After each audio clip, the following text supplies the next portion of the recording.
चलिए दोस्तों स्टार्ट करते हैं। नेक्स्ट टॉपिक हमारा समुच्चयों का पूरक। समुच्चयों का पूरक क्या होता है, देखिए समुच्चयों का पूरक, ठीक है। समुच्चयों का पूरक समझने के लिए हमको ये समझना पड़ेगा, सबसे पहले यूनिवर्सल सेट के पास जाना पड़ता है। यदि पूरक की बात आती है तो हमको उस समुच्चय का यूनिवर्सल सेट पता होना चाहिए। उस समुच्चय का क्या यूनिवर्सल सेट मतलब क्या होता है, जो सार्वत्रिक समुच्चय है वो हमको पता होना चाहिए, तभी हम समुच्चयों का पूरक पता कर सकते हैं। विदाउट यूनिवर्सल सेट की हम समुच्चयों का पूरक ज्ञात नहीं कर सकते हैं। इसको ऐसे लिखते हैं, कोई समुच्चय ए है, यदि उसका पूरक हमको निकालना है तो ए डैश करते हैं, ठीक है। इसको ए डैश से लिखते हैं तो ये क्या कहलाएगा, ए का पूरक समुच्चय कहलाएगा, ठीक है। इसको वेन आरेख से हम आसानी से समझ सकते हैं। वेन आरेख से यदि मैं समझना चाहूँ कि पूरक समुच्चय क्या कहलाता है, तो मैंने सबसे पहले u को डिसाइड कर लिया। u मेरे पास 1 2 3 4 अप टू 9 तक के नंबर्स हैं, ठीक है। और a मेरे पास क्या है, ये 2 4 6 और 8 है। तो यहाँ पर मैं यदि इसका वेन डायग्राम बनाऊँ, वेन डायग्राम से इसको समझना चाहूँ तो इसमें क्या है, एक ये a है मेरे पास, इस ए में जो अवयव हैं 2 4 6 8 है, 2 4 6 और 8, और 1 2 3 यहाँ हो जाएगा, 5 यहाँ हो जाएगा, 7 यहाँ हो जाएगा और 9 यहाँ हो जाएगा, ठीक है। तो ये मेरे पास क्या है, U, और ये क्या है मेरे पास A, ठीक है। तो क्या है कि पूरक क्या होता है, A का मुझे पूरक निकालना है, यानी कि जो अवयव A में है उनको हटा देना है। तो ए के बाहर वाला एरिया क्या है, ये है ए के बाहर वाला एरिया, ये ए का वो बाहर का एरिया जो यू में है वो हमारा पूरक कहलाता है। ये एरिया क्या कहलाएगा, ए का पूरक कॉम्प्लीमेंट, ऐसे भी लिखते हैं इसको, ए का कॉम्प्लीमेंट, ए सी से भी लिखते हैं, कैसे, ए सी, या डैश लगा दूँ मैं, ठीक है। तो ये ए का पूरक जो बाहर वाला एरिया है वो ए का क्या बचेगा, पूरक बचेगा। तो ए का कॉम्प्लीमेंट क्या होगा, वो उसमें क्या अवयव आएंगे, 1 5 1 3 5 9 7, 1 3 5 7 और 9, ये होगा समुच्चयों का पूरक। इसको निकालना बहुत ही आसान है, तो आप लोगों को ये निकालना पड़ेगा कि इसमें एक चीज़ और याद रखना पड़ेगा, U का ही उपसमुच्चय होता है। देखो U में से कुछ अवयव निकाल के ही मैंने A डैश को बनाया, तो पूरक समुच्चय जो होता है हमारा U का एक उपसमुच्चय होता है। पूरक समुच्चय जो होता है वो U का एक क्या होता है, उपसमुच्चय होता है, ठीक है। तो इसके लिए हम एक चीज़ प्रूफ करेंगे कि A बराबर हमको कोई नंबर्स दिया है तो इससे हमको एक रिज़ल्ट मिलेगा, वो रिज़ल्ट हम बार बार उपयोग करेंगे, ठीक है। तो देखिए यहाँ पर यदि मैंने U ले लिया 1 से लेकर 2 3 अप टू 9 नंबर के समुच्चयों का, और A ले लिया मैंने, क्या ले लिया, 2 और 4, और B ले लिया मैंने 1 और 3, B क्या ले लिया, 1 और 3 4 5, 3 4 और 5 ऐसे ले लिए हमने, ठीक है। तो हमने क्या किया, सबसे पहले तो ए डैश निकाला, तो ए डैश क्या होगा, 2 और 4 को हटा दूं मैं, तो 1 3 5, ठीक है, 1 3 5 6 7 8 और 9, ये ए डैश हो जाएगा। अच्छा बी डैश क्या हो जाएगा मेरे पास, यहाँ पर 3 4 5 को हटा दूं, 1 2 3 4 5 हट गया, 6 7 8 और 9, ये मिल गया मुझे बी डैश। अच्छा ए यूनियन बी निकालूं मैं, अब ए यूनियन बी, देखो जरा ए यूनियन बी निकाला मैंने, ए संग बी, सो 2 3 4 5, 2 3 4 और 5 दोनों को मिला दिया, 2 3 4 और 5, 4 2 बार आ रहा है तो हमको एक ही बार लिखना है। अच्छा ए यूनियन बी का मैं कॉम्प्लीमेंट निकालूं तो क्या होगा, तो 2 3 4 5 हट जाएंगे सब, तो क्या बचेगा, 1 कॉम्प्लीमेंट निकाल रहा है तो यू के पास जाना पड़ेगा। 1 2 3 4 5 सभी हट गए तो क्या बचेगा 6 7 8 और 9। ठीक है, अब इनका मैं सर्वनिष्ठ निकालता हूँ। किसका? ए डैश सर्वनिष्ठ बी डैश। तो ये क्या निकलता है देखो जरा। सर्वनिष्ठ मतलब इनमें कॉमन क्या है? कॉमन है एक कॉमन है। 3 है कॉमन क्या? 2 है कॉमन नहीं। 5 है कॉमन नहीं। देखिए जरा 5 है कॉमन क्या? नहीं है। तो सर्वनिष्ठ मतलब क्या हो जाएगा हमारा? ये 1 कॉमन हो गया, फिर 6 कॉमन हो गया, ठीक है, फिर 7 कॉमन हो गया, फिर 8 कॉमन और 9। तो यहाँ देखिए एक रिजल्ट हमको मिल रहा है।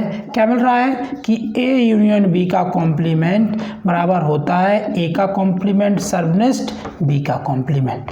इस रिजल्ट को हमको याद रखना पड़ेगा। ठीक है, इस रिजल्ट को हमको याद रखना है और इसका एक नाम दिया गया है। इसको क्या नाम दिया है वो नाम सुन लीजिए। ठीक है, यदि हमारा ए का कॉम्प्लीमेंट, ए यूनियन बी का कॉम्प्लीमेंट और साथ में क्या है, ऐसा उल्टा भी होता है इसका कि ए सर्वनिष्ठ बी है हमारा, यदि ऐसा भी निकालते हैं ए सर्वनिष्ठ बी का कॉम्प्लीमेंट तो ए का कॉम्प्लीमेंट यूनियन बी का कॉम्प्लीमेंट, इन दोनों को बोला है डी मॉर्गन्स लॉ। क्या बोलते हैं? D Morgan's law. तो इस डी मॉर्गन्स लॉ को हमको याद रखना है। यदि यूनियन का कॉम्प्लीमेंट हमने निकाला तो सर्वनिष्ठ के साथ आएगा अलग अलग कॉम्प्लीमेंट के, और सर्वनिष्ठ का कॉम्प्लीमेंट निकाला तो अलग अलग कॉम्प्लीमेंट के यूनियन के साथ आएगा। ठीक है, तो इस डी मॉर्गन्स लॉ को हमको याद रखना है और देखना है। अच्छा, इसमें एक चीज़ और रिजल्ट निकलेगा कि यदि मैं ए डैश निकालता हूँ, देखो जरा, ए डैश मैंने निकाला तो ये निकला, अब फिर ए डैश का फिर से डैश निकालता हूँ तो क्या निकलेगा? तो क्या करें हम? ए में से अकेला ये हटा दें, यू में से कौन से? 1 3 5 6 7 8 9, 1 3 5 हटा दिए तो क्या बचेगा? 2। ठीक है, 4 बचेगा। क्या बचेगा? 4। ठीक है, तो ये सिर्फ एक ही बराबर हो गया ना ये, तो यानी कि ए डैश का डैश निकालने पर फिर से ए के पास पहुंच जाते हैं हम। यानी कॉम्प्लीमेंट का हमने फिर से कॉम्प्लीमेंट निकाला तो फिर हम कहाँ पहुंच गए? ए के पास। तो ये 2 कॉन्सेप्ट आपको यहाँ से मिले हैं। इन 2 कॉन्सेप्टों का हम याद रखें और इनको लिख लें अपनी कॉपी में, डी मॉर्गन्स लॉ को। ठीक है, वैसे डी मॉर्गन्स लॉ ऐसे लिखा जाता है, डी मॉर्गन्स लॉ, LOLAW। तो डी मॉर्गन्स लॉ को याद रखना है और ये वाली कॉम्प्लीमेंट वाली कंडीशन हमको याद रखनी है। डी मॉर्गन्स लॉ पूरा इसमें यूज़ होगा और ये आपके बहुत सारे क्वेश्चन ऐसे बनते हैं जो हम नेक्स्ट क्लास में प्रूफ करेंगे, या इसी में ही कोई क्वेश्चन देखते हैं कि इनको आप सत्यता की जांच करिए और ये बताइए कि ये क्या होता है। तो ये प्रश्नावली का क्वेश्चन है आपकी, जो मैं यहाँ लिख रहा हूँ और इसको सॉल्व कर रहा हूँ। देखिए ज़रा,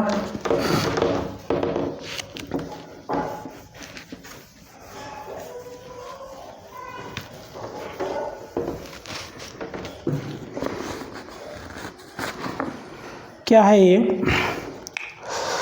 यू दिया आपसे 1 से 9 तक की संख्याएं। ये है आपका प्रश्नावली 1.5 का कौन सा क्वेश्चन है? चौथा। इसमें यू दिया है 1 2 3 4 से लेकर 9 तक, और ए दिया है 2 4 6 8, 2 4 6 और 8, और बी दिया है 1 2 3 5 7, 2 3 5 और 7, कुछ भी दे सकते हैं। ठीक है, ऐसा है। तो हमको ये प्रूफ करना है डी मॉर्गन्स लॉ। इनके लिए क्या क्या प्रूफ करना है? D Morgan's law. फर्स्ट क्या बताना है हमको कि ए यूनियन बी का कॉम्प्लीमेंट जो होता है, ए का कॉम्प्लीमेंट सर्वनिष्ठ बी का कॉम्प्लीमेंट। और दूसरी चीज़ ये प्रूफ करनी है कि ये सर्वनिष्ठ बी का कॉम्प्लीमेंट जो होता है, कॉम्प्लीमेंट मतलब पूरक, वो ए कॉम्प्लीमेंट यूनियन बी का कॉम्प्लीमेंट। ठीक है। तो सॉल्व करने के लिए सबसे पहले हमको u लिखना पड़ेगा, क्या 1 2 3 4 5 6 7 8 और 9, और a लिखना पड़ेगा, क्या है 2 4 6 और 8, और b लिखना पड़ेगा 2 3 5 और 7, ठीक है। ये लिख लिया हमने। इनको लिखने के बाद हमको a डैश निकालना पड़ेगा। अच्छा, यूनियन निकाल लीजिए इनका, a union b, a union b, a और b को मिला दूं मैं तो 2 3 4 5 6 7 8, तो क्या हो जाएगा 2 3 3 भी है इसमें, 4 भी है और 5 भी है और 6 भी है और 7 भी है और 8 भी है। ये हो गया, दोनों को मिला के लिख दिया मैंने a यूनियन b। फिर इसके बाद मैंने a यूनियन b का कॉम्प्लीमेंट निकाला।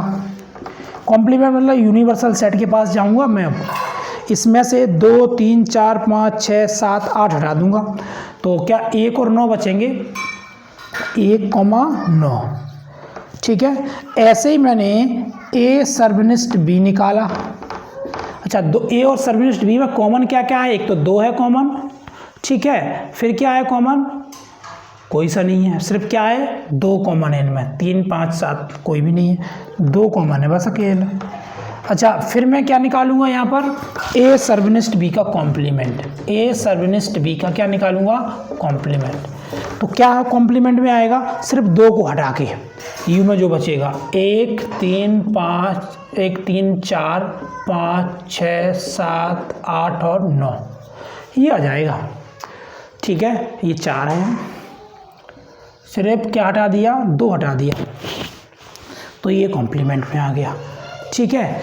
साथ में मैंने क्या निकाला, अब a का कॉम्प्लीमेंट निकाला, a का कॉम्प्लीमेंट, a का कॉम्प्लीमेंट क्या होगा, ये 2 4 6 हटा दें हम, तो क्या 1 3 5 7 और 9 बचेंगे। और b का कॉम्प्लीमेंट निकालेंगे तो क्या बचेगा, b का 2 3 5 7, तो 2 3 5 7 1 4 6 8 और 9, ये बचेगा, बी डैश हो गया हमारा, ठीक है। बी डैश निकाला, फिर मैंने ए डैश यूनियन बी डैश, दोनों का यूनियन निकाल लिया, दोनों को मिला दिया, तो 1 तो है ही में मिल जाएगा, 2 है क्या, नहीं है, 3 है, 3 हो गया, 4 है, यस, 5 है, यस, 6 है क्या, 5 के बाद 6 इसमें है, यस, 7 है क्या, यस है 7, 8 है क्या, 8 इसमें है और 9 भी है, ये मिल गया मुझे, ठीक है। और ये ए डैश सर्वनिष्ठ बी डैश निकालूं तो क्या होगा, ए डैश सर्वनिष्ठ बी डैश, क्या क्या है, एक है दोनों में, फिर 3 है क्या, 4 है क्या, 4 दोनों में है क्या, नहीं है, 5 है क्या दोनों में, नहीं, 7 है क्या दोनों में, नहीं, एक तो 9 है, क्या है 9। अब यहाँ से हमारा ये प्रूफ हो जाता है, देखिए ज़रा, कि ए यूनियन बी का होल डैश ए डैश सर्वनिष्ठ बी डैश के बराबर है। यदि मैं इसको कोई समीकरण नाम दे दूँ 1 और इसको दे दूँ मैं समीकरण कौन सा, ये 2, और इसको दे दूँ मैं क्या 3, ठीक है, और इसको दे दूँ मैं क्या 4, और इसको दे दूँ मैं क्या 5, तो क्या कौन कौन से समीकरण से, 1 और 5 से, क्या क्या आएंगे, 1 और 5 से, 1 और 5 से क्या होगा,